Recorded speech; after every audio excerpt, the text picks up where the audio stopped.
Right, hey guys, how are we doing? Back with another video from Anime News, another cut content video covering episode 8 of Season 2 of Mushoku Tensei, also known as Jobless Reincarnation. I thought it was a good episode. This was really cool. The Demon King dude was interesting.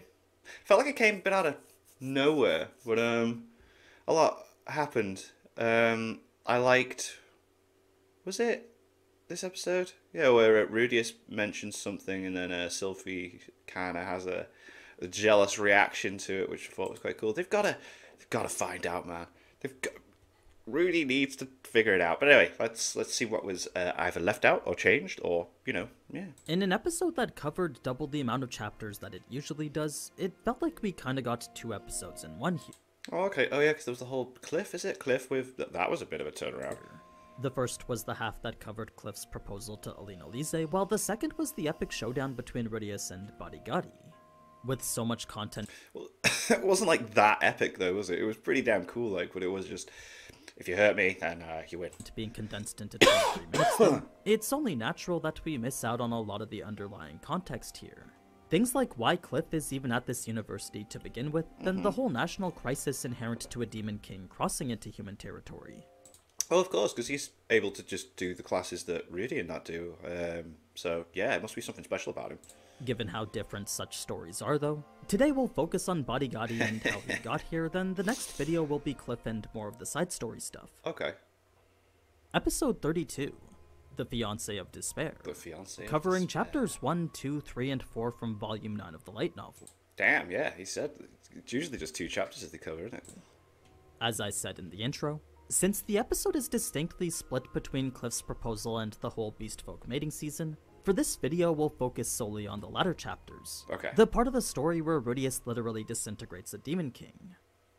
Half a year after Rudy had enrolled, we stumble across a period of time known as the Harvest Season. Wow, we do... So much time does just pass, man.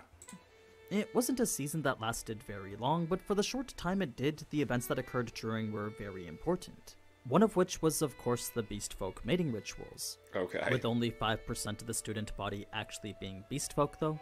You wouldn't think 500 of them would become so prominent, yet it was once autumn came that you couldn't go 5 steps without seeing one. Reason being that, despite their small number, Beastfolk from around the world... That was a funny shot. I turned around, I was like, there's no way that was your voice. Ah, okay. ...would gather and increase it tenfold.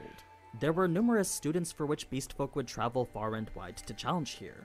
Lots of ideal marriage candidates just like Linnea and Persena. The school wasn't necessarily fond of outsiders walking in whenever they wanted, but since the mating season was a very delicate subject inherent to the Beastfolk culture, to ban such a tradition would undoubtedly incite riots.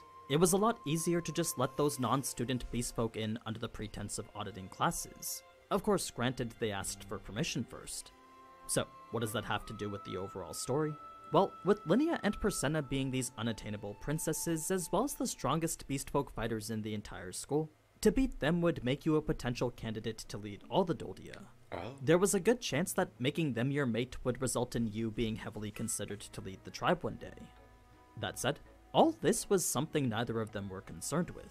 So, normally any proposals would just be rejected outright, but it seems the more they resisted, the more suitors they attracted. It eventually got to the point where beastmen would ambush them and try to win their affection by force. Jesus. Wow. Luckily, no one was ever strong enough, but the constant attacks were enough of a bother to make the two hold themselves up all season. They would much rather stay inside than deal with the hassle of it all. Right, yeah. For everyone else who wasn't Beastfolk, additional caution was needed since many people liked to take advantage of all the chaos. So much so that the school had to deploy security patrols and ensure all duels were fully consensual. The general rule being that you couldn't attack someone who refused to fight you. Even though that's exactly what he was like, I don't want to fight you. It's like, you have to. Unfortunately, that didn't always work though, so for those who weren't quite skilled in self-defense, the professors insisted that they travel in groups. There were even times when some would be challenged under the precedent that it was just for practice. So, if any girls were to come up and try to do that to Rudeus, Fitz had told him to just ignore them. 9 times out of 10, they were likely just trying to trick him. Right. In any case, this whole mating season thing was now a core part of the university's curriculum. It was an abrupt change to Rudy's otherwise peaceful student life. Where things start to pick up is that initial challenge from the Beastman we see here. It wasn't the brilliant. challenger that was so much of interest to him, though, but instead the female bystander standing next to him. Nothing was said of note other than a description of her appearance, but her sword was mentioned to be one commonly used by practitioners of the sword god Oh, I style. never noticed that she was there. Aside from that, she was simply there as a bystander to the other challenger. To Rudy, she was likely just a passerby. Now, Rudy had tried to reject the duel by saying he was late for piano practice, but just as we saw, this Adoldian was intent on fighting. Not only was he aware that Rudy had slain a stray worm solo, but Geas himself had told him just how exceptional Rudy was.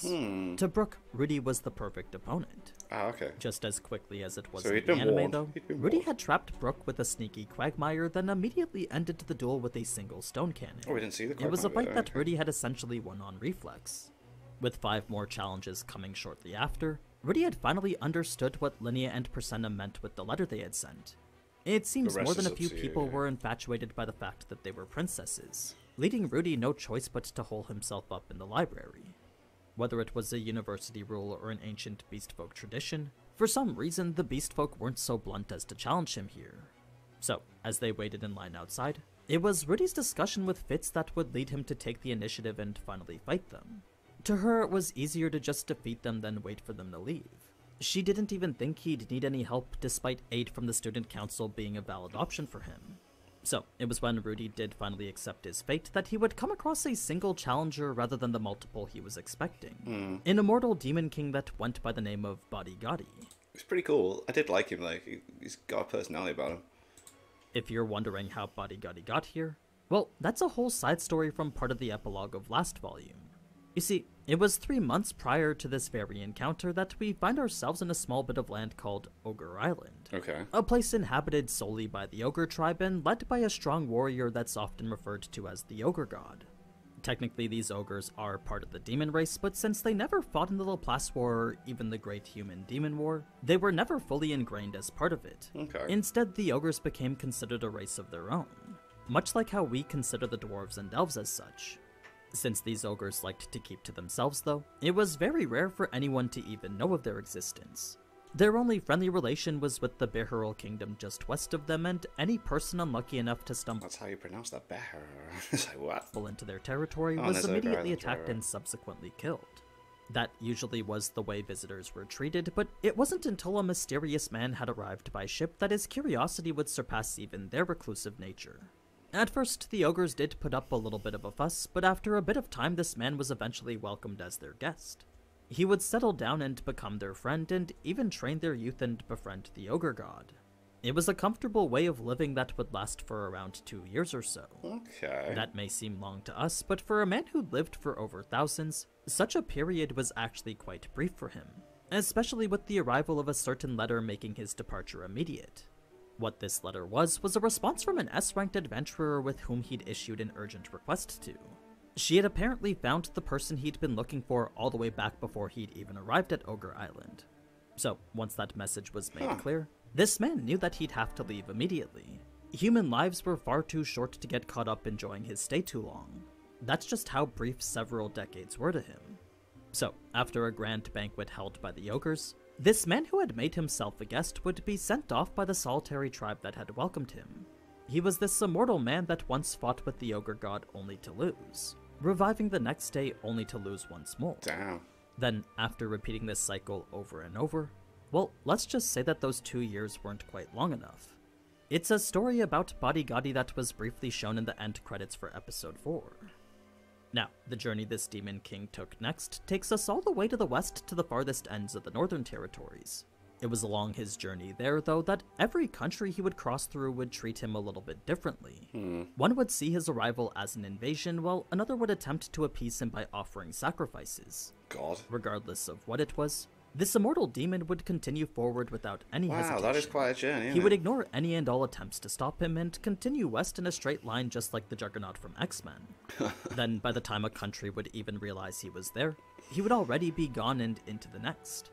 There was no stopping Badigadi until he got to Renoa. It was once he finally did get there that the word of his approach would bring about panic and confusion. Okay. You see, normally such news would be passed far faster than the Demon King's arrival, but by the time the higher-ups heard that he was coming, Badigadi had already crossed into their territory. It was a sudden invasion that they were neither prepared for nor Oh, expecting. mate, so panic, right? Part of the Okay. reason why it was such a surprise was mainly because Demon Kings never ventured off the Demon Continent anymore. Sure, in the past, there were several warlike aggressive ones who were always invading, but after the Laplace War all those hundreds of years ago, most, if not all, were completely exterminated. The only Demon Kings that remained now were the ones that were peaceful or cautious by nature. Okay. They were the ones that ruled the Demon Continent in peace. That's not to say that they were weak, though, because each of these kings were more than strong enough to conquer parts of the Demon Continent single-handedly. So, if just one got up and decided to attack the humans one day, the amount of damage they could do would be unfathomable. That being the case, it was only natural the Northern Territories tried to intercept him, not only by dispatching every single one of their knights, but by also Wow. requesting emergency assistance from the Adventurers Guild. It was a massive force It's mad that none of this was in the anime whatsoever. He just turned up. that unfortunately was still quite a ways away from the university. A mini garrison was positioned around campus, but with that being only local adventurers, members of the Magic Guild, and small units of soldiers, at best they could only hope to slow down Badigadi. It was an order that would only be given if the situation seemed necessary. Until then, the garrison was ordered to wait for the main forces. Now, from the perspective of those being invaded, the Demon King's purpose could have been anything. There was no telling what he wanted or who he was after. All they knew was that now he was here in the university. As for who it was they were facing, well, since there was only one Demon King with 6 arms and that color skin, everyone immediately knew it Just knew was straight away. Badigadi the Damn. Immortal, Alright. the ancient king whose power was literal indestructibility. He was a demon that lived since before the Laplace War and was even thought to have fought against the demon god himself and survived. Whoa. Since he was typically peaceful by nature, though, no one ever knew what his full capabilities were. All they knew for certain was that he could survive literally anything. Okay. So, why was this Demon King here now? Well, the only thing we know is that he was here for Rudeus, bringing us now back to when Rudy would be staring him down in the school's courtyard. Rudy had started to feel a bit more powerful lately, but considering the giant tank standing in front of him, he felt this was probably the universe setting him straight again. I was gonna say, he's very intimidated. I would be a little bit like, I don't know how this is gonna go down. Like, just look at him. Oh my god. So, it was as he was waiting for his staff that the principal George would run from the crowd and tell Rudy that reinforcements were coming. All they needed was for Rudy to buy them a little bit more time. This wasn't something included in the anime, because if they did, then they would have to include everything that preceded it. Yeah, that's true. It would make no sense for them to come out and be like, "Hey, it's like, what? Why? What are you talking about? We would have needed to see the panic and the lead up to that." They would need to explain why it is Badigadi being here was such a crisis for them. So, as one of the more major bits of cut content, we're missing a whole layer of context which would have made the situation a lot more tense. The entire nation was supposed to be in a state of panic, Yeah, this was a more like kind of fun comedic approach, really, wasn't it? and the school was supposed to be doing everything they could to delay Badigadi from going any further. They had even gone so far as to hold Fitz back from delivering Rudy's staff to him. If they could prevent him from receiving his staff, then to them they felt that they could delay the duel forever. That was the reason Fitz had taken so long to deliver it to Alright, him. makes sense. It wasn't until Xanaba stepped in to help Fitz that she was finally able to break free and get to him. Right. Yet another bit of cut content showing just how chaotic the situation was. In any case, an interesting thing to note from right before the duel is that Rudy had actually tried to activate his Eye of Foresight. He wanted to see if there was any particular attack Badigadi was going to lead into first. What he saw instead, though, was absolutely nothing, as the Demon King standing there was no longer visible to him. Apparently, demon eyes didn't work on him. Another important bit of context was the brief back and forth the two had right after Rudy had mentioned Orsted. First, Badigadi wanted to know if it really was Orsted, then after that he asked Rudy if he was able to injure him. It was only after Rudy had answered yes that Badigadi would straighten up and proceed to the request we saw. He wanted Rudy to hit him with his best. 'Cause he did Perhaps mention even the him, same but he spell didn't he react used that against way, Orsted. The reasoning wasn't quite clear, but given that he was curious on whether Rudy was able to injure Orsted or not, perhaps Badigadi wanted to see whose battle aura was stronger.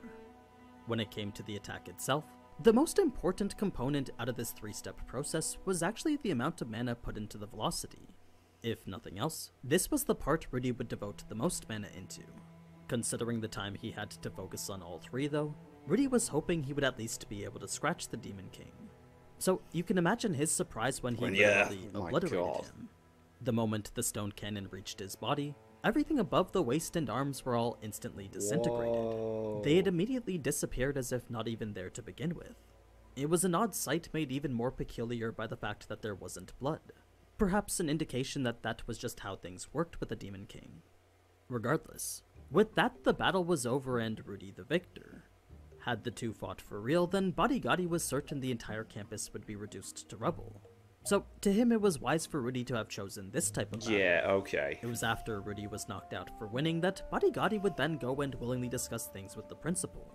It was them, the leader of the Magic Guild and the captain of the Magic Knights, who would work things out to eventually make him a student here. That I did find that funny at the end. It was just like, it's just really tight because he's so ripped. The entire process took about a month, but it was after all that he would come to stick around for a bit. That's brilliant. In the meantime, Rudy would do more slice of life stuff with Fitz and his classmates. Minor things that I'll mention in the next episode. Okay. But yeah, that's pretty much it for this cut content. Madness. We're only halfway through, but I'm curious to know what you guys thought of the episode.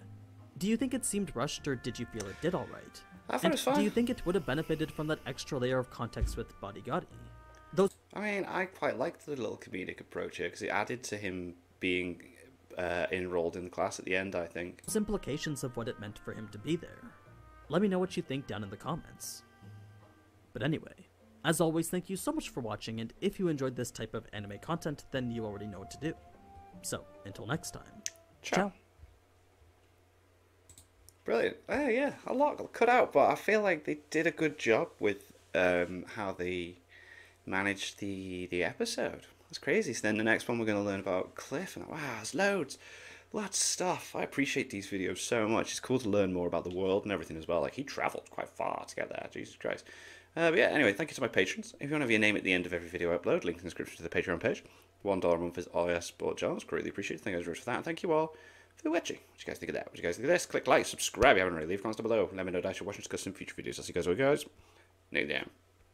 Bye.